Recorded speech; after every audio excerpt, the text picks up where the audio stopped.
Hey guys, in today's video, I bring you an impactful story full of revelations that will move you.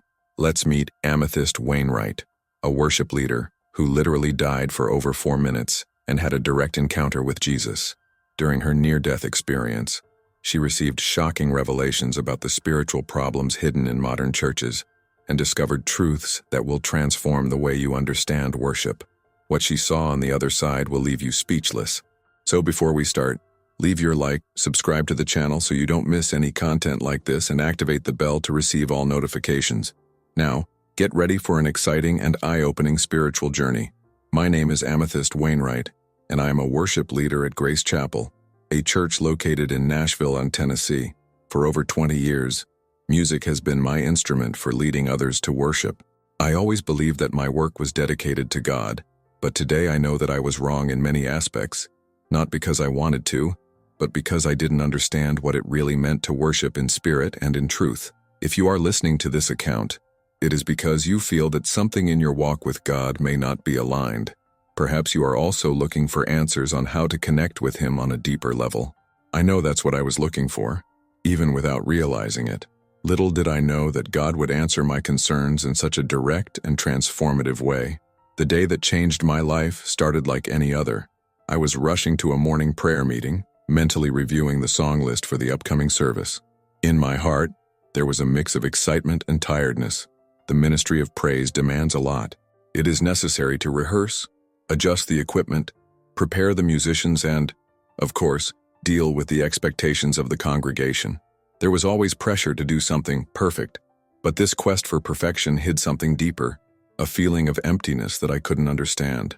I always thought that the grandeur of services, the lights, the impeccable sound, the elaborate musical arrangements, was a way of glorifying God.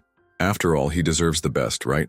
However, in my heart, I began to question whether the essence of worship was being lost in all this. But who was I to question something that seemed to be working? People raised their hands, cried, sang along. Wasn't that enough evidence that we were on the right path? But God had other plans. He knew that I needed to see beyond appearances, beyond momentary emotions, and He led me through an experience that completely redefined what I understood by praise and worship. What I'm about to share isn't just the story of a car accident or a supernatural experience. It's a call to reflect on how we worship, on what we are offering to God, and on what really matters to Him. This is my story, and I hope it can transform yours too. My life as a worship leader was not just a ministry, it was the center of who I thought I was. Grace Chapel, located in Nashville, was known for its vibrant services, with engaging music, lights that danced to the rhythm of the songs, and a highly qualified technical team. Many people came from far and wide to attend the services, attracted by the intensity of the worship and the moving atmosphere we created. To me, this all made sense. God deserves the best, He thought, and if that meant investing in state-of-the-art sound equipment, exhaustive rehearsals, and near-perfect musical arrangements, then that's what I was willing to do. My focus was clear, to provide an experience that connects people to God. But there were times when, alone in my office, I felt a restlessness that I couldn't explain. I relived some scenes from the previous service and asked myself, is God really in this? Or are we just creating a passing emotion? It was a thought I quickly dismissed, as it seemed almost an affront to our team's hard work. I also saw how the pursuit of perfection affected our team. Melody, a young woman who played the keyboard and sang, used to get so anxious before services that she lost her appetite. She once confessed, "Amethyst, I'm afraid of making a mistake. I don't want to ruin the moment." That worried me, but I didn't know how to help her. After all, I also felt the same pressure. How could I lighten someone's weight if I carried it myself?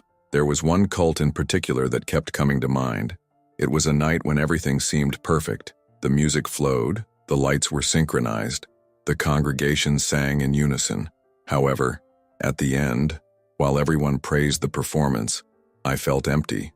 It was as if something was missing, as if we had created a spectacle but not a true connection with God. Still, I moved on, ignoring these thoughts. The church was growing, people seemed satisfied, and I was convinced that we were on the right path. Until that freezing February morning, when God decided to interrupt my routine and confront me with a truth that would change everything. It was February 16, 2024, A Friday. The sky was covered in gray clouds, and a thin layer of ice covered the streets of Nashville. The weather forecast warned of danger on the roads, but I was determined not to miss our morning prayer meeting. The clock said 6:15 when I got into the car. With my playlist on the seat next to me and a flask of hot coffee in the cup holder, I started driving. The roads were slippery and I drove carefully. Still, my mind was occupied with weekend rehearsals. I was thinking about how to improve the transition between two songs and whether we should include a new popular song that was topping the Christian charts. I was so immersed in these thoughts that I barely noticed time passing. It was then that everything happened. As I rounded a bend on a country road, I saw a truck coming in the opposite direction. He seemed to be skidding, losing control.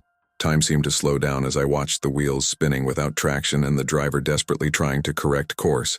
I had nowhere to go. The sound of the impact was deafening. My vision blurred for a moment, and then everything went silent. It was a strange, almost oppressive silence. The first thing I noticed was that I was no longer in the car. Instead, it was floating above the scene. I saw my body limp in the driver's seat, the dashboard of the car crushed against my chest. The paramedics had arrived and were desperately trying to revive me. One of them shouted, "We're losing her."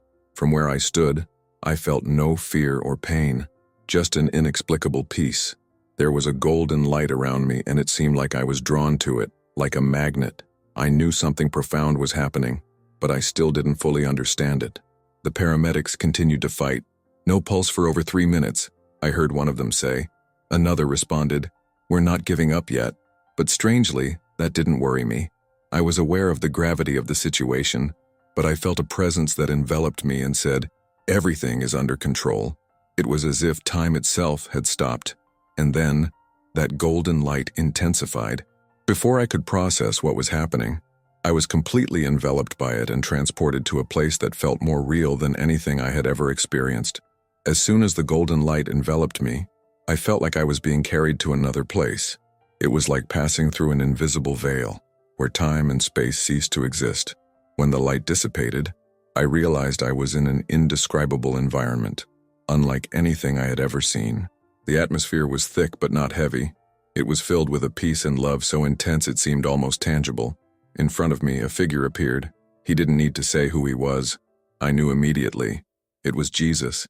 His presence was overwhelming, but also incredibly welcoming. He didn't say anything for the first few moments. He just looked at me with eyes that seemed to see into the depths of my soul. There was no condemnation in his gaze, just pure and absolute love. But at the same time, I felt like he already knew everything I thought and felt. "Amethyst," he finally said, and the way he pronounced my name made my heart seem to explode with emotion. "You have served faithfully, but something is missing." I was confused. "What do you mean, Lord?" "I have done my best. I have led people to worship you." He raised his hand, and immediately images began to form around me. I saw Grace Chapel at a Sunday service. The sound was impeccable, the lights perfectly synchronized, people singing with their eyes closed, hands raised. It looked perfect. But then, as if a curtain was pulled back, I began to see what was behind it. I saw dark beings, like shadows, hovering around the stage. They whispered in the musicians' ears, inciting pride, vanity, and comparisons. I saw congregants who raised their hands, but their minds were distracted, thinking about work, what they would do after the service, or even judging the performance. I heard Jesus say, "What looks like worship often isn't." Those words pierced my heart like an arrow. "You're not alone in this," he continued. "This is a problem in many churches. Lights, sounds, production, all of this has been used to create emotion, not connection. People mistake tears for transformation, applause for my approval. I couldn't speak. It was as if everything I believed in was crumbling before me. "But Lord," I finally managed to stammer out, "how can I change that? All of this is done to glorify your name." He smiled gently, but there was seriousness in his expression. "True worship is in spirit and in truth. It's not about what you see or hear, but about the heart. And I'm going to show you how to get back to the essentials."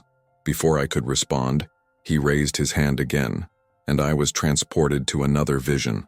The next vision Jesus showed me was profoundly transformative. Suddenly, I was in a place that seemed to be a vast spiritual auditorium. There were no visible walls or ceiling, but the room pulsed with energy and light. Jesus was by my side, and his presence brought a perfect balance between authority and love. "Amethyst," he began, "and before you continue, you need to understand the essence of who I am and what I want from you as a worship leader. It's not about the songs or the techniques. It's about the heart of worship." His voice had a weight to it, but it was also gentle, as if each word was carefully designed to shatter my wrong beliefs without destroying me. As he spoke, images appeared around us. I saw glimpses of heaven before Lucifer's fall, when he was a worship leader. There was an unbelievable splendor in the heavenly music. Every note, every harmony was imbued with purity and genuine devotion. The angels sang in unison, but there was no vanity or effort to impress, just a burning desire to glorify God. But then something changed. I saw Lucifer, brilliant and powerful, begin to turn his focus from God to himself. Their motivations changed, and what was once genuine adoration became pride. Jesus explained, "This is why worship is so important in spiritual warfare. Lucifer understands its power and tries to corrupt it to turn people away from me." Those words echoed in my mind, and I felt a weight in my chest. Never before had I connected the pressures of my ministry with something so profound.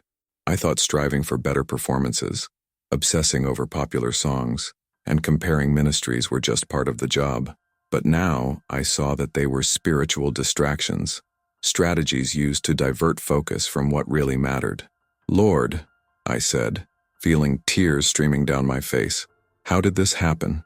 How did we let things get to this point?" He looked at me tenderly, but with a seriousness that couldn't be ignored. "Little by little, Amethyst, the human heart is susceptible to pride, and when the focus turns away from me and goes to performance, to numbers, to fame, worship loses its purpose. But you are called to bring about change." Jesus then showed a simple church.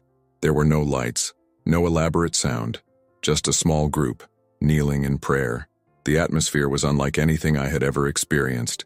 His presence was tangible, filling every space. "This is what I desire," he said, "a worship that comes from genuine hearts. It needs nothing but me." I stood there, absorbing everything he said. His last instruction before showing me the next step was clear. "Amethyst, you must lead with humility and prayer. Do not allow the world to define the way you glorify me." As soon as Jesus finished speaking, the scene around us changed again.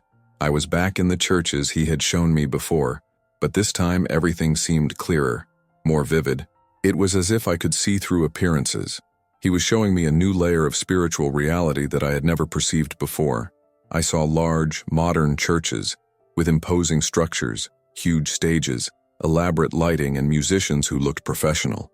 The congregations filled the spaces, sang with enthusiasm, and the music was technically perfect. But Jesus didn't look at the performance. He showed me what was happening behind the scenes spiritually. I could see shadows hovering over the worship teams and musicians.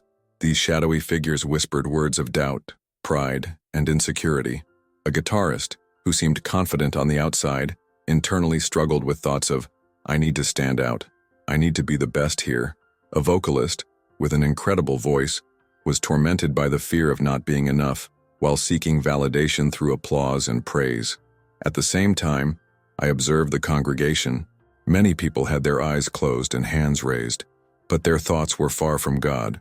Some were worried about financial problems, others were worried about family conflicts, and some were simply analyzing the performance as if they were watching a show. "This is what happens when the essence of worship is lost," Jesus said, with sadness in his voice. "The focus shifts from me to performance, to pride, and to distractions that erode true purpose." Suddenly, the scenario changed again. This time, I saw Lucifer himself. He didn't look grotesque, but rather brilliant, almost mesmerizing, a distorted shadow of the beauty he once possessed. He was on a spiritual stage, leading a kind of worship that looked spectacular, but was empty. Jesus explained, "He uses what he learned in heaven to corrupt worship on earth. He knows the power of true worship and does everything to turn it away from me." I watched, horrified, as he orchestrated distractions and divisions between worship ministries. The obsession with technical perfection, the quest for popularity, and streaming numbers were being used to weaken the genuine connection with God. But Jesus showed me an opposite view. I saw a small church, without any sophisticated equipment, People were kneeling. Some were singing softly, others were silent. There was no applause or lights, just the presence of God filling the space. "That is what I seek," he said. "Worship that does not depend on artifices, but on surrendered hearts." Finally, he gave me a warning. "Amethyst, worship has immense power. It can bring liberation, healing, and transformation. But when corrupted, it can imprison and lead astray hearts. Now that you have seen the truth, it is in your hands. Choose how to lead." These words were engraved in my soul. I knew that when I returned, my mission would be to challenge everything I thought I knew about worship.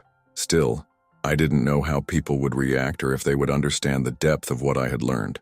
After Jesus' warning, he led me through a series of strikingly contrasting visions. Each vision seemed designed to teach me something crucial about the essence of true worship and the impact of our choices as spiritual leaders. In the first vision, I saw an immense church, lit by spotlights that looked like concert competitions. The stage was central, elevated, and the musicians were impeccably dressed.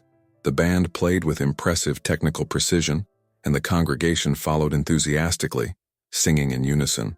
But as the vision deepened, what seemed grand began to show its spiritual flaws.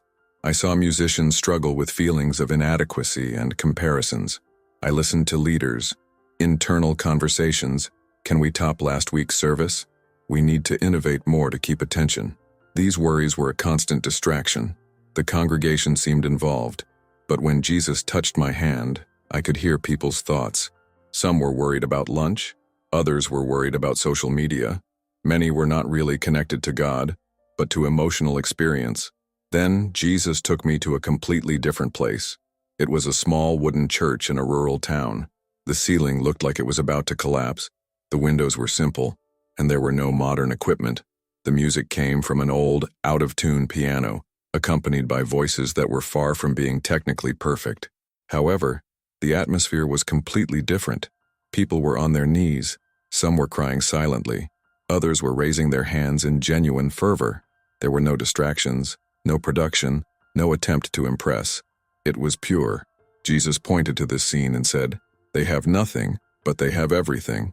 This is worship in spirit and truth." I was amazed at the contrast. The first church had all the resources and technology, but it seemed empty in essence. The second had nothing but willing hearts, and yet it was filled with the presence of God in a way that was almost palpable. Finally, he showed me something that left a deep impression on me. I saw a small prayer room where a single person was kneeling, praying fervently. There was no music, no voices, just that soul's intimate connection with God. Jesus looked at me and said, "Even one person with the right heart can touch heaven." These visions stuck with me. Worship is not about what we see or hear, but about what we genuinely offer to God. I was certain, true worship does not depend on resources, but on completely surrendered hearts. When I opened my eyes, the first thing I saw were the fluorescent lights on the hospital ceiling. For a moment, I wondered where I was, until I heard anxious voices around me. One of the doctors said in amazement, "She's back, after 4 minutes and 23 seconds. That's a miracle." My body felt heavy, as if every movement required immense effort, but my mind was incredibly clear. The visions, the words of Jesus, still echoed in my soul as if they had happened at that exact moment. I knew I had experienced something supernatural, and that my life would never be the same. My husband, David, rushed into the room, his eyes red with worry. He held my hand and said, "I thought I lost you, Amethyst." Tears streamed down his face. I smiled softly, even through the physical pain, and replied, "You didn't lose me. God brought me back." The doctors explained that I had suffered multiple internal injuries, and that it was a miracle that I was alive, let alone conscious and able to speak. They expected me to be unconscious for days or weeks, but I knew that God's power was greater than any medical prognosis. In the days that followed, my recovery was rapid, almost inexplicable. Although my body was weak, my spirit was stronger than ever. However, I knew the hardest part was yet to come, sharing my experience and implementing the changes Jesus had asked of me. The first conversation took place with Pastor Evan, the leader of our church. He came to visit me in the hospital, worried and also curious about what I had been through. When I finished relating my experience, he was silent for a long time, crossing his arms and frowning. "Amethyst," he finally said, That's powerful. But you're suggesting that everything we do, the production, the rehearsals, the lights, that it's all wrong. I nodded, still feeling the strength of Jesus' words within me. I'm not saying it's wrong, Evan. I'm saying the focus is in the wrong place. Jesus wants genuine worship, not a performance. He wants his presence to be the center, not our skills or technology. Evan looked torn. On the one hand, he respected my experience. On the other, I knew that changing something so deeply rooted would be difficult. We need to talk about this, he said, making it clear that the journey would be long. I knew I would face resistance, both in the ministry and in the congregation, but something inside me, something that Jesus had planted, made me sure it was possible. It wouldn't be easy, but changes needed to happen. After my recovery, I returned to Grace Chapel with a determination I had never felt before. I knew the changes would be challenging, but I also knew they were necessary. Jesus had made it clear that genuine worship needed to be restored, and I was willing to pay the price. In my first meeting with the worship team, I felt the weight of the moment. Everyone was eager to hear what I had to say, especially after the accident. Many expected me to return to things as they always were, but I had other intentions. Before we begin, he said, looking at each team member, I need to share something that completely changed my view on worship. During my time away, I had an experience with Jesus that revealed what really matters in worship. There was an uncomfortable silence in the room. Melody, the young keyboardist, looked at me with curiosity mixed with nervousness. Evan, the pastor, maintained a neutral expression, but his eyes betrayed a certain skepticism. I began to recount the visions Jesus showed me, the performance-filled churches, the negative spiritual influence, and the lack of genuine connection with God. I talked about the simple little church where God's presence was palpable, and how he instructed me to lead with humility and prayer. So, I continued, we are going to change. We are going to reduce technical output and focus more on spiritual preparation. I want our meetings to begin with prayer, not tuning instruments. And more than that, I want each of you to seek God individually before stepping onto this stage. Worship begins in the heart, not in rehearsals. The room was silent for a moment, until Melody spoke shyly. Amethyst, that makes sense. I've always felt so pressured to be perfect, to not make mistakes. Maybe that's why I feel so far from God sometimes. Other team members began to agree, but not everyone was convinced. Some questioned whether these changes would alienate the congregation, accustomed to grand and emotional services. Evan called me in for a private chat after the meeting. Amethyst, he said, I understand what you're saying, but you know how people are. If we take away the lights, the effects, what if they stop coming? I stared at him firmly. Evan Browse, if people are coming because of the lights and the effects, then we are failing in our purpose. They need to come because of God, not because of us. Despite initial resistance, we began to implement the changes. At first, there was strangeness. Some members of the congregation complained about the lack of dramatic lights and popular music. But soon, something unexpected started to happen. People began to share testimonies of profound encounters with God during services. A woman was cured of an illness that had plagued her for years. A man struggling with addiction reported feeling a release he had never experienced before.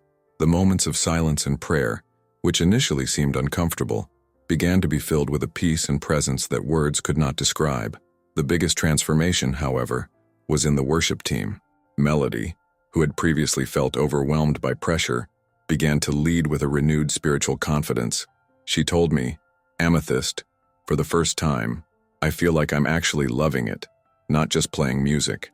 These miracles and changes confirmed what Jesus had shown me. When worship is genuine and centered on him, it transforms lives.